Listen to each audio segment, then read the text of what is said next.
নমস্কার বন্ধুরা, রয় গ্রিন ওয়ার্ল্ডে আপনাদের সবাইকে স্বাগত। আশা করি আপনারা প্রত্যেকে ভালো আছেন, সুস্থ আছেন এবং এই পৃথিবীকে আরও সবুজময় করে তোলার প্রচেষ্টায় রয়েছেন। তো বন্ধুরা, আপনারা এতদিন অনেক ভিডিও দেখেছেন যে কিভাবে চন্দ্রমল্লিকা গাছে পরিচর্যা করতে হবে, যত্ন করতে হবে, তাহলে প্রচুর ফুল পাওয়া সম্ভব। তবে আজকের এই ভিডিওতে আমরা আলোচনা করব চন্দ্রমল্লিকা গাছে কুড়ি আসার পরে কিভাবে পরিচর্যা করলে সেই গাছ থেকে প্রচুর পরিমাণে ফুল পাওয়া সম্ভব এবং দীর্ঘদিন সেই ফুলটি ভালো থাকবে এবং ফুলের কালার হবে আরও বেশি উজ্জ্বল। চন্দ্রমল্লিকা গাছে কুড়ি আসতে শুরু করলে আপনারা যে কোনো কীটনাশক স্প্রে করতে পারেন কোনো রকম পোকা আক্রমণ করলে। তবে ফুল ফুটে যাওয়ার পরে কোনো রকম কোনো রাসায়নিক কীটনাশক ব্যবহার করা যাবে না। সেক্ষেত্রে ফুলটি পচে যাবে এবং দীর্ঘদিন সেই ফুলটি ভালো থাকবে না। তাই ফুল ফোটার পরে কোনো রকম কোনো রাসায়নিক কীটনাশক ফুলে স্প্রে করা যাবে না। তবে এই সময় চন্দ্রমল্লিকা গাছে কালো রঙের জাপ পোকার আক্রমণ হয়। এই কালো রঙের জাপ পোকাগুলি আক্রমণ করলে আপনারা নর্মাল জল স্প্রে করে দেবেন বা হাত দিয়ে এগুলিকে মেরে ফেলতে পারেন। তবে কোনো রকম কোনো রাসায়নিক কীটনাশক ব্যবহার করবেন না। কুড়ি অবস্থায় প্রয়োগ করতে পারেন, তবে ফুল ফোটার পরে কোনো রকম কোনো রাসায়নিক কীটনাশক ব্যবহার করা যাবে না। বন্ধুরা, এটি ছিল প্রথম ভুল যেটি আপনারা করে থাকেন। এরপরে আরও একটি ভুল নিয়ে আলোচনা করব যেটি আপনারা করলে গাছের ক্ষতি হতে পারে। চন্দ্রমল্লিকা গাছে জৈব সার ব্যবহার করুন ফুল ফোটার আগে। তো এই জৈব সার কীভাবে তৈরি করবেন বা কী প্রয়োজন পড়বে সে নিয়ে আলোচনা করব। এখানে আমরা নিয়ে নিয়েছি বাদাম। আপনারা কাঁচা বাদাম নিয়ে নেবেন এবং সেটিকে পেস্ট করে নেবেন। এই কাঁচা বাদামটিকে আমরা 500 ml জলে ভিজিয়ে রাখবো 4 থেকে 5 দিন। তারপর এটিকে আমরা সার হিসেবে ব্যবহার করব। দেখুন বন্ধুরা, এখানে আমরা 500 ml জলে 1 মুঠো কাঁচা বাদাম ব্যবহার করছি। এরপরে আমরা এটিকে ঢেকে ছাওয়া জায়গায় রেখে দেবো এবং 4 থেকে 5 দিন বাদে এটিকে আমরা ব্যবহার করতে পারবো। শুধুমাত্র এটি ব্যবহার করলে হবে না, এর সাথে আরও কয়েকটি জিনিস ব্যবহার করতে হবে, সেটি নিয়ে এবার আলোচনা করব। এখানে আমরা নিয়ে নিয়েছি 500 ml জল। এই 500 ml জলের মধ্যে আমরা নিয়ে নেব ভার্মি কম্পোস্ট। এই ভার্মি কম্পোস্টের মধ্যে রয়েছে হিউমিক অ্যাসিড, যেটি গাছে শিকড়কে ভালো করবে এবং শিকড় মাটি থেকে খুব ভালোভাবে সমস্ত নিউট্রিয়েন্টস জোগাড় করতে পারবে এবং গাছও থাকবে হেলদি এবং ফুলও উজ্জ্বল হবে।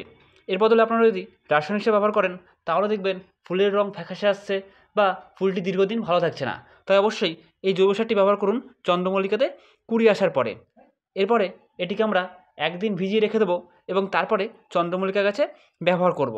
এর সাথে আরও একটি খাবার লাগবে, সেটি হলো অনুখাদ্য বা সিউইড এক্সট্র্যাক্ট। আপনারা যে কোনো কোম্পানির সিউইড এক্সট্র্যাক্ট ব্যবহার করতে পারেন এবং এটিকে অবশ্যই ব্যবহার করতে হবে ফুলটিকে দীর্ঘদিন ভালো রাখার জন্য। তো বন্ধুরা, আমরা এই সিউইড এক্সট্র্যাক্ট 500 ml জলে 1 চা চামচ ব্যবহার করব।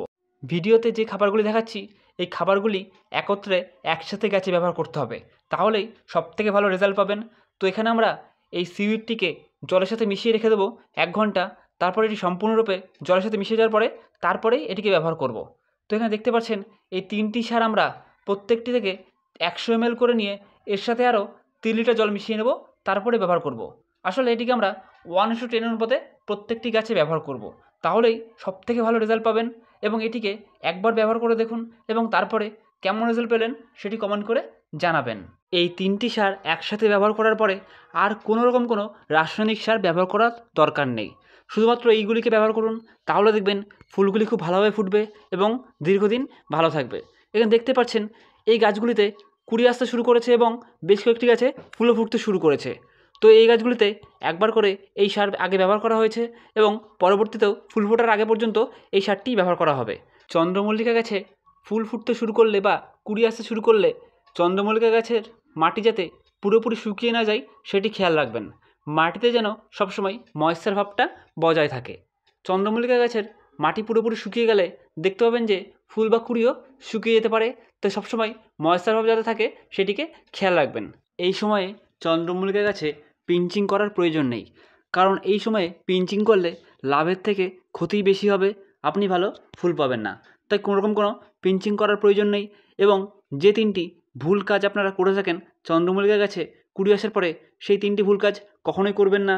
এবং ভিডিওতে যে তরল সার তৈরির প্রক্রিয়া দেখালাম সেই তরল সারটি আপনারা তৈরি করে ব্যবহার করুন এবং এটি ব্যবহার করে আপনারা বেস্ট রেজাল্ট পাবেন। তো বন্ধুরা, ভিডিওতে নিশ্চয়ই দেখলেন যে চন্দ্রমল্লিকা গাছগুলিতে কতটা সুন্দর কুড়ি আসতে শুরু করেছে এবং ফুলে ফুটতে শুরু করেছে। কিছুদিনের মধ্যেই সম্পূর্ণ জায়গাটি রঙিন ফুলে ভরে উঠবে। তারপরেও একটি ভিডিও আপনাদের মাঝে তুলে ধরবো যে এই ফুলগুলি ফোটার পরে কতটা সুন্দর দেখতে লাগছে।